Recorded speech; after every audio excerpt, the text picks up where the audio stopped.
Контрольно-счетная палата Коми отчиталась перед парламентариями о проверках, проведенных в конце прошлого года. Аудит прошел в АО «Коми лизинговой компании», Центре спортивной подготовки сборных команд и в региональном министерстве здравоохранения. О том, какие нарушения были выявлены и как их устраняют, расскажет Дарья Вологжанина. При аудите Центра спортивной подготовки сборных команд было обнаружено, что республика потеряла 350 тысяч евро. Это чуть больше 33 миллионов рублей. Получилось так из-за несостоявшегося чемпионата мира по бенди. В договоре между правительством региона и Международной федерацией по хоккею с мячом отсутствовала строка о возврате средств, если соревнования не пройдут. Возвращать деньги регион намерен через международный суд. В лице Министерства физической культуры и спорта уже как 4 месяца назад было направлено письмо о возврате средств.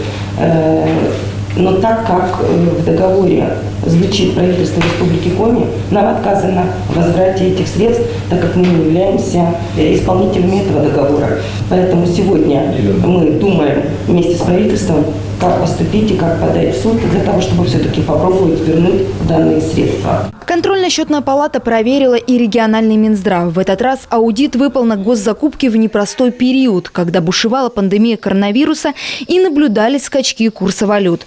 В это время нужно было действовать оперативно. Отсюда некоторые недочеты, в том числе и финансовые. Задержки поставки медоборудования, рост доли закупок у единственного поставщика. Однако именно упрощенный порядок позволил ускорить получение нужного оборудования и лекарств медицинскими организациями. В период ковида, когда был ажиотаж на рынке, оборудования не было, и поставщики просто не готовы были гарантировать, что они могут поставить вообще оборудование. Они нам действительно не присылали коммерческие предложения. Поэтому, если у нас уже было хотя бы 2 коммерческих предложения, в целях оперативности было принято решение и заключали контракт. Задержались, например, в поставке защитные боксы для изолирования инфицированных. Поступили в регион они только в августе 2020-го, в пик пандемии, когда надобности в них особо уже и не было. Как отмечают в Минздраве, закупки неоднократно проверялись различными надзорными ведомствами. Главная, конечно, задача стояла – это все-таки обеспечение здоровья наших граждан. И вопрос закупки в рамках закона, он все равно остался. И так или иначе мы все равно указали ряд моментов, те, которые нужно было соблюдать.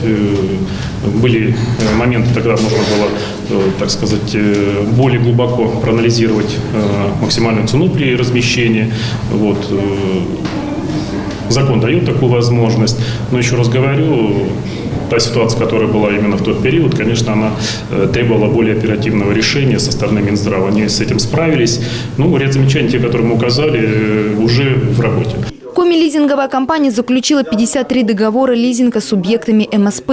Общая сумма поддержки – 198 миллионов рублей. За проверяемый КСП период подписано 32 договора. Одна из главных претензий к Коми лизингу – недостаточная оценка платежеспособности заявителей. Общество уже принимает меры по устранению нарушений. В целом, при проведении 3 проверок аудиторами контрольно-счетной палаты региона серьезных нецелевых трат бюджетных средств выявлено не было. В феврале КСП проверит Коми национальную библиотеку. После будут озвучены итоги. Дарья Вологжанина, Олег Костромин, телеканал Юрган.